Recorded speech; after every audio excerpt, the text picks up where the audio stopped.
All right. Good morning, everyone.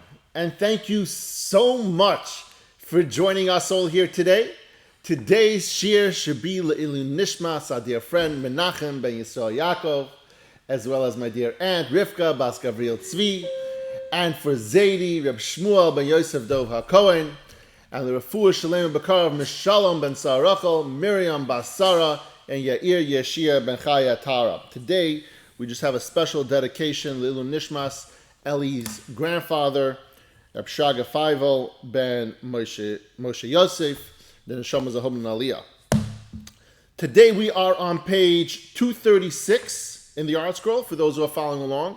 And today we are going to be talking about the fifth area of distinction that deciphers between a person who has Bitachon and a person who lacks Bitachon today. And today's subject is choosing an occupation. And we spoke about earlier on in the introduction, we spoke about how a Baal Bitachon goes about choosing an occupation. And one of the points that Shaar Habitachon made over there was that we are to refrain from choosing an occupation that gets us involved in prohibitive actions. So stuff that are against halacha. It talks about getting involved in businesses that take interest. We have all kinds of ways around that today, but getting involved in criminal activity, doing things in government that might be wrong. And today's topic is about that. It's about choosing an occupation and how a Baal Bitachon goes about doing that versus someone who lacks Bitachon today. And he says like this, V'hachamishi. And the fifth difference between one who has Bitachon and one who does not have Bitachon today is Ki haboteach bo Elokim hu misasek b'sibois ha'olam. That one who trusts in Hashem engages in worldly means of earning a livelihood in an occupation, not because he believes that this will enable him to amass funds. That's not his reasoning for doing so. But rather, he does this in order to prepare provisions for his afterlife and supplies for his final destination, which is Olam Haba. What does this mean? What the Rav Av is speaking about over here is that let's go back to the root. What is the root over here about hishtadlus? What is the root about us choosing an occupation, which is part of the hishtadlus? If you guys remember, hishtadlus was all about something that we are required to do. The outcome is up to Hashem, but we are required to do hishtadlus. Therefore, the hishtadlus that we do, so choosing an occupation, we are choosing something that Hashem asked us to do. And therefore, the person who is the Baal Bitachon, what he's explaining over here is, he chooses an occupation that gives him the easiest access to doing God's will in a kosher way, so that he like he says over here, to amass his funds for the world to come, to amass his schusim, his schar for Olam Haba. And that's what it's about.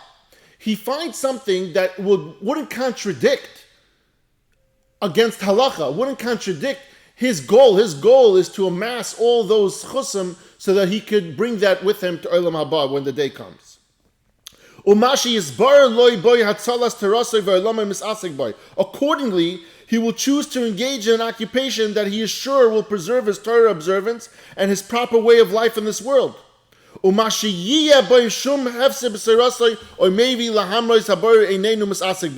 will not engage in an occupation that is in any way detrimental to his Torah observance or that may bring him to defy the will of Hashem. That again, he's going to choose something that is going to be in line with what his real, actual core values are. His core value is to be a good yid, to trust Hashem, to go in the ways that Hashem asked him to go, and that starts with our hishtadlus. And that part of that hishtadlus is choosing the occupation. And so by not choosing an occupation that goes against halacha, that person with bitachon doesn't fall for that trap.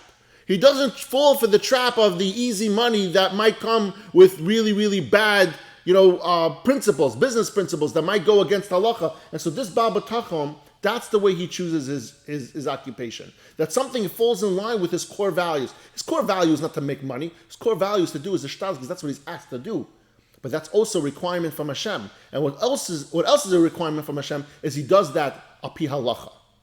Now, and he ends off, so that he would not, through his occupation, bring sickness upon himself, rather than healing.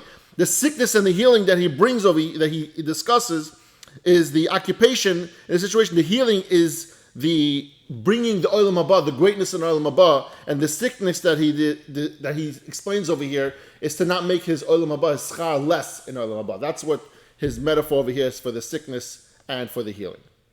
Now, the person who doesn't have bitachon today, he lacks it. He's still working on it. But one who does not trust in Hashem today, puts his trust in the means he employs for his livelihood and relies on those means as a way of amassing wealth. We spoke about this many times.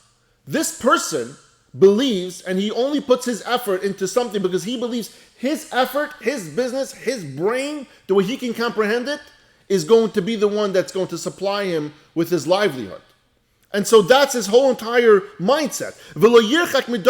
Consequently, he will not keep away from engaging in any of these bad things, these things that are prohibitive, these averos, even at the expense of his Torah observance. So this person who lacks bitachon, he says, look, I need to make money.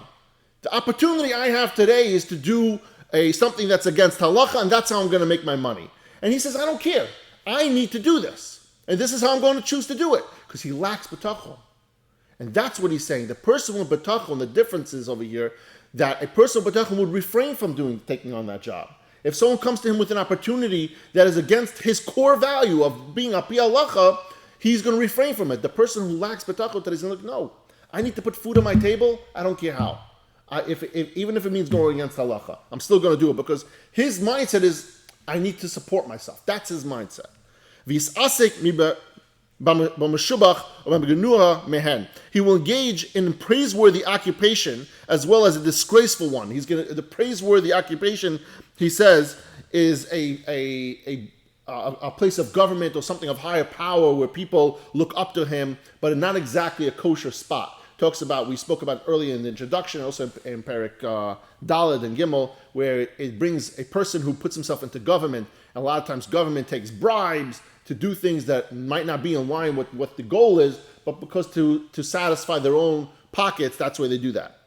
And since this person who lacks bitachon, his goal is solely to make money, he will do whatever it takes to achieve this goal, even if it means to do averos. Without considering what effects his choice will have on his afterlife, on olam haba. And that he brings that from Shlomo Melech says that. A wise man fears and turns away from evil, but the fool is the one who transgresses and is confident. That confidence means he's confident in his abilities to do what it takes to make money. And that's where he brings his confidence. He's not afraid of God. He's not afraid of olam haba. And that's the difference. We have to understand, at the end of the day, we're all going to be challenged one day or another, or it may have happened many times in our life, to take on a great deal, but a questionable deal. You always have to check your morals, your values. What are your morals and values in life? If someone brings you a business deal, you can make so much money, easy money, but does that fall in line with your current values? A person who's a Baal Bitachon, a person who's a Yireh Hashem, someone who fears God and doesn't want to transgress, he refrains from doing averos. Does that fall in line with that? If it falls in line with it, great. But if it doesn't fall in line with it, step away. No good will come from that. We're all sitting over here in the shiur. We're listening to the shiur. We understand. We've come to a point to understand that God gives us what we deserve and what we need. You do not have to go against halacha to make money. You don't have to do averos to make this 10x, this 100x return.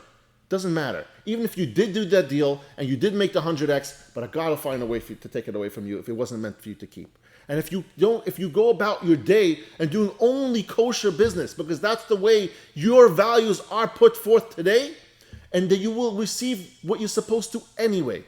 The juicy deal that's against halacha is going to be just a blip in the overall for yourself and for your whole future. Thank you, everyone, for joining us all here today, and I love you all.